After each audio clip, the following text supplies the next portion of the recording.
Good morning, darlings. I thought one or two of you might need a little help with the significance of marriage in the Elizabethan era. So I have grabbed some stuff off the internet, which is easily findable.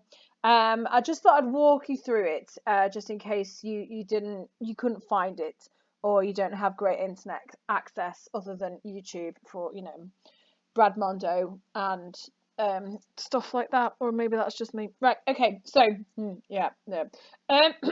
Marriage in the Elizabethan times then was slightly different to what we have now. In some respects, it's quite similar. However, and yes, some of the traditions have remained. However, if you take a closer look, there are some significant differences. Back then, it was considered a stupid idea to marry for love.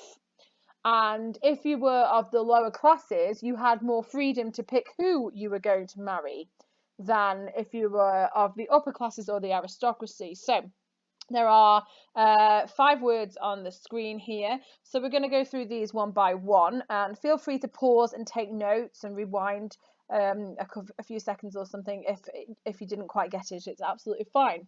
So the Elizabethan women then had very little choice in husbands.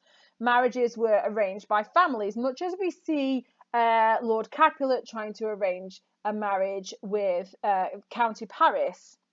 Remember, we spoke about this a couple of videos ago or so, where Lord isn't as high as a count, and so he was trying to upgrade his daughter's title, essentially. They were to bring the marriages then were arranged to bring prestige, that's like status, or wealth to the families involved. So poor women could choose their husbands, but wealthy women weren't allowed to. Women were required to be subservient to their husbands and to men in general, which means that they're supposed to treat them with deference. They were supposed to curtsy. They were supposed to do as they were told, which is quite different from nowadays. They were taught that men were more intelligent than women. I'm going to hold my tongue whilst I repeat that. Men were apparently more intelligent than women. Moving on.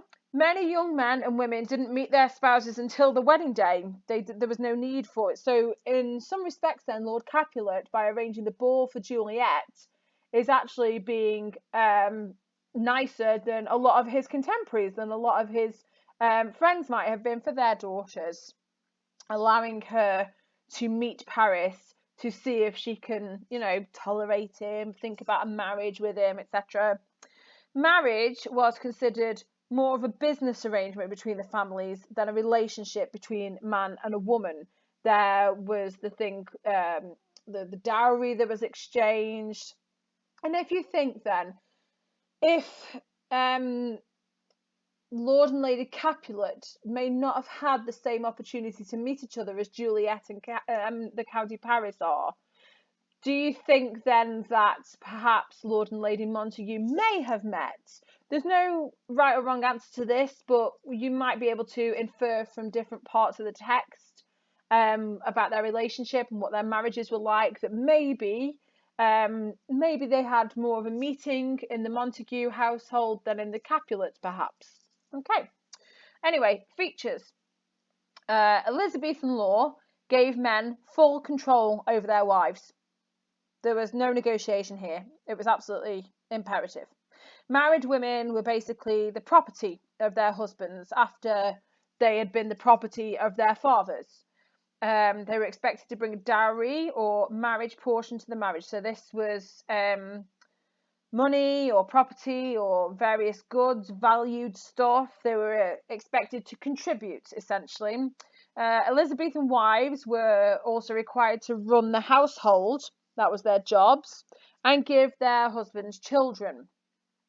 They were most often uneducated academically. They were taught housekeeping, herbal medicine by older women, things like embroidery, perhaps, to pass the time, stuff like that. Nothing, they weren't taught maths, science, perhaps taught how to read and write, but they weren't taught any sort of in-depth English like you guys know. So yeah. Okay, benefits then. Moving on to the next one. Marriage in the Elizabethan times was considered necessity. It was necessary. Women who didn't marry were considered witches back then. And for lower class women, the only alternative was a life of servitude to wealthier families. They would become a servant, much like the nurse. Although she had been married, but she was a wet nurse, so it's different. But they might have been a maid or something like that, you know. They might have worked in the kitchen. They would have been single, but they would have been a servant. Okay, marriage then allowed for social status and children. If you could be called Mrs. So and so, it was better than being called Miss and being a spinster. If you were to be called Lady or Countess or Marchioness or whatever else, it was obviously better. So while the husbands then received the marriage portion from their wives, marriage allowed a woman to maintain a certain status even if she became a widow, because she had been married. Widows were allowed to own property and run businesses, but single women weren't. Okay, so that's the benefit of being married. So the significance of it then was that it was dictated by the church. Couples were required by law to follow the religion dictated by the Queen at the time. So when it was Queen Elizabeth, she favoured the Protestant religion, and her sister before that, she was a Catholic. She was a really, really strict Catholic, and she'd burned Protestants at the stake for their beliefs, and she was nicknamed Bloody Mary because of it. So all wedding ceremonies were held in the Queen's churches, the Church of England churches, the Protestant churches, and were performed by a minister, what we might call a vicar nowadays. And while religions varied, the basic process was the same. Okay. And then the last word is types. So wealthy, noble Elizabethan women sometimes received an education, but poor women didn't. They would write their name with an X if ever it was necessary. They wouldn't be able to read or write, perhaps.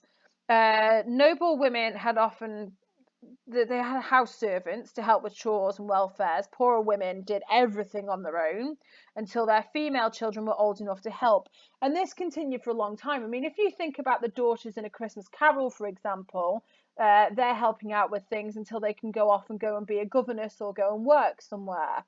So yeah, women really had the rough end of the stick back then. Marriage was legal for girls at the age of 12 and boys at 14, but it was rare for couples to marry at these ages. Average ages of marriages were 20 to 29. So it was legal for Juliet to get married when she was 13, almost 14. And it was legal for her to marry somebody, essentially, as they were planning, 20 years her senior in Paris. Paris is a lot older than Juliet. Romeo is 4 years older, which isn't a great gap by any stretch of the imagination even nowadays. So these are some things then for you to think about when you are doing your spider diagram and when you are thinking about the relationship between the lords and ladies in the play. And even if you wanted to go one step further and compare Lord and Lady Montague to Lord and Lady Capulet, you could then compare their motivations and attitudes towards each other with the new Lord and Lady Montague in Romeo and Juliet, because she would have taken his name. Something for you to think about. Hope this helps. Stay safe, wash your hands, at Miss Hine English, or email me if you get stuck. See you soon.